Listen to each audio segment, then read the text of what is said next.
اعوذ باللہ من الشیطان الرجیم بسم اللہ الرحمن الرحیم وَلَقَدْ مَنَنَّا عَلَى مُوسَىٰ وَهَارُونَ، یہ قصص النبیین کے انداز کی صورت ہے جو میں یہ اصطلاحات سے آپ کو واقف کرا چکا ہوں۔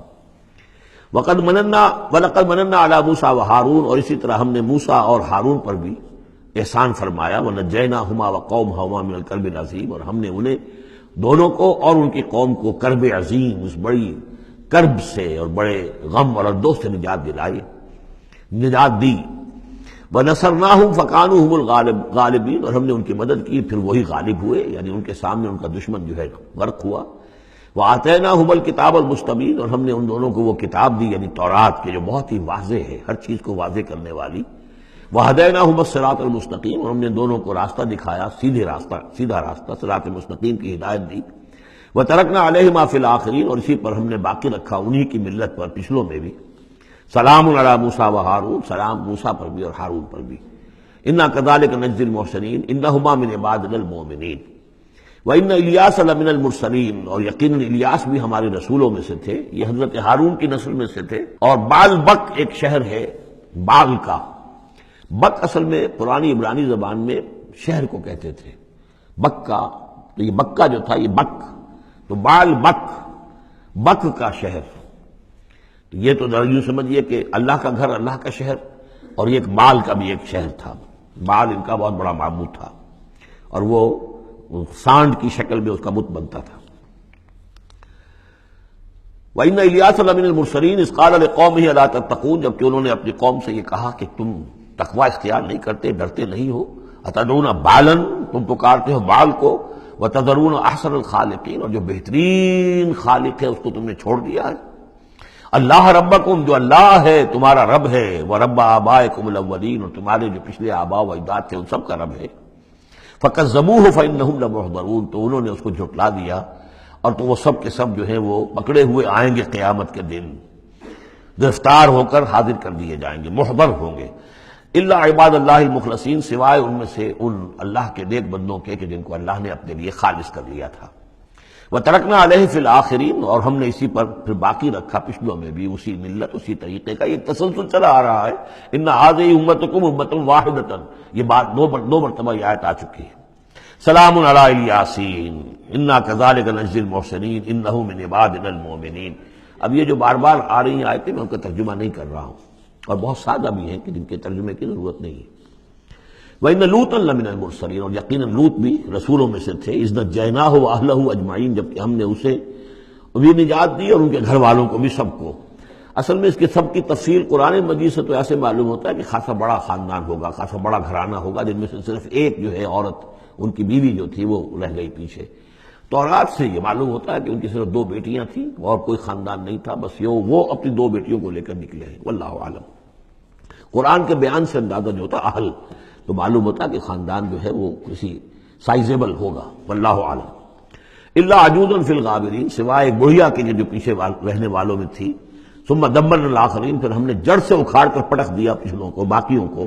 وانکم لتمرون علیہم مصبحین، اور تم گزرتے ہی ہو صبح کے وقت ان پر سے، یعنی جہاں ان کے کھنڈرات تھے، جس کے بارے میں ابھی حال ہی میں خبر آئی ہے کہ کچھ برٹش جو ہیں آرکیالوجی وغیرہ سے جن کو دلچسپی ہے اور جو اس کے ماہر ہیں، تحقیق کی ہے کہ وہ ڈیڈ سی کے پانی کی سطح کے نیچے اب آثار تلاش کیے جا چکے ہیں اس سدوم اور عمورہ کے، وہ موجود ہیں، اور تورات اور قرآن دونوں کی پوری توثیق ہو گئی ہے۔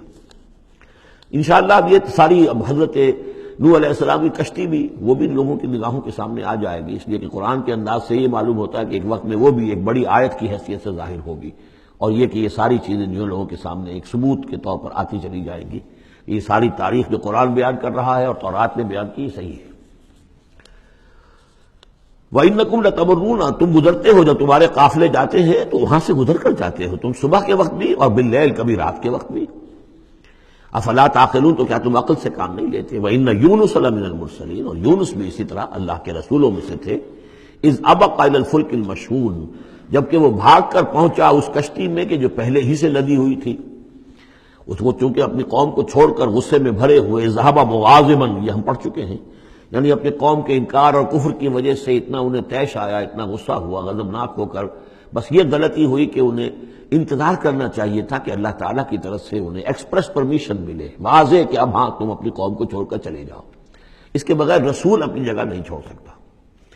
لیکن یہ کہ وہ اس وقت جو ان کے اندر حمیت حق تھی وہ اتنے جوش میں آئی کہ بس ایک بات کا سہو ہو گیا، خطا ہو گئی. اب وہ گئے ہیں چھوڑ کر، تو پھر وہ غالباً وہی دجلہ اور فرات میں سے کسی دریا کے اندر کوئی کشتی ہوگی، اس میں یہ سوار ہو گئے. فساہم فکان من المدحضین، تو اس کشتی کا کوئی ڈولنے لگی، کوئی معلوم ہوا کہ ڈوب جائے گی، تو انہوں نے یہ کہا ان کے اپنے رواج کے مطابق، یا تو یہ کہ وزن کم کرنے کے اعتبار سے سوچا ہوگا کہ ایک آدمی کو تو یہاں سے اترنا ہوگا ورنہ پوری کشتی ڈوب جائے گی.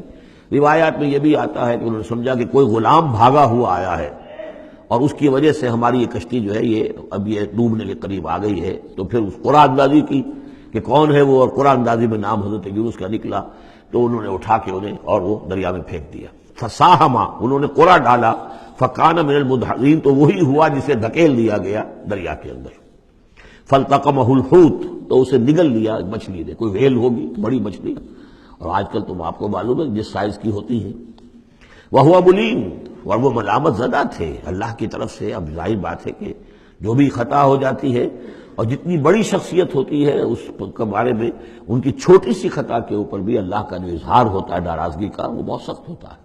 جن کے رتبے ہے سوا، ان کی سوا مشکل ہے ان کے مقامات کے اعتبار سے.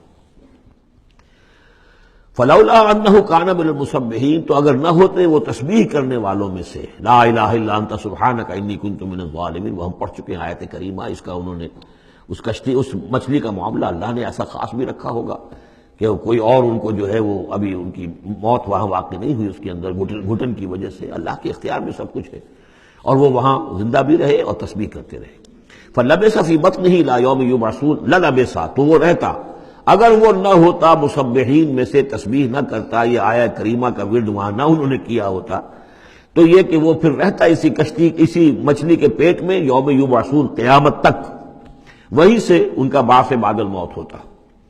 فنبذناہ بالعراء، لیکن یہ کہ انہوں نے چونکہ اللہ سے اپنی معافی چاہی اور استغفار کیا، لا الہ الا انت سبحانک انی کنت من الظالمین، تو اللہ تعالیٰ نے ان کو اس مچھلی کو حکم دیا، اور مچھلی نے اسے بالعراء، ایک چٹیل میدان میں کہیں اگل دیا، اور جا کر وہ ایک ساحل کے پر کسی پر چٹیل میدان کے اوپر وہ ڈال دیے گئے.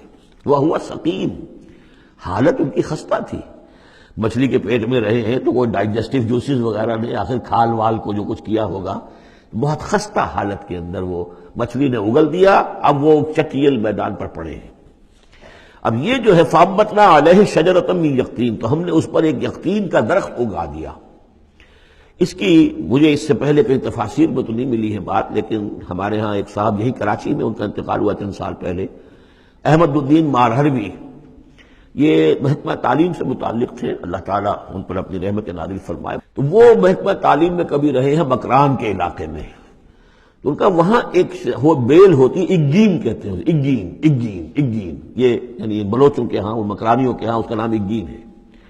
اور وہ بیل ایسی ہے کہ جس کے پتے بڑے بڑے ہوتے ہیں اور وہ زمین میں پھیلتی جاتی ہے، اور اس کے اندر کچھ ایسا انسیکٹیسائیڈ ہے، کوئی ایسی چیز ہے ریپیلنٹ ہے کہ کوئی جو ہے حشرات الارض اس کے قریب نہیں آتے.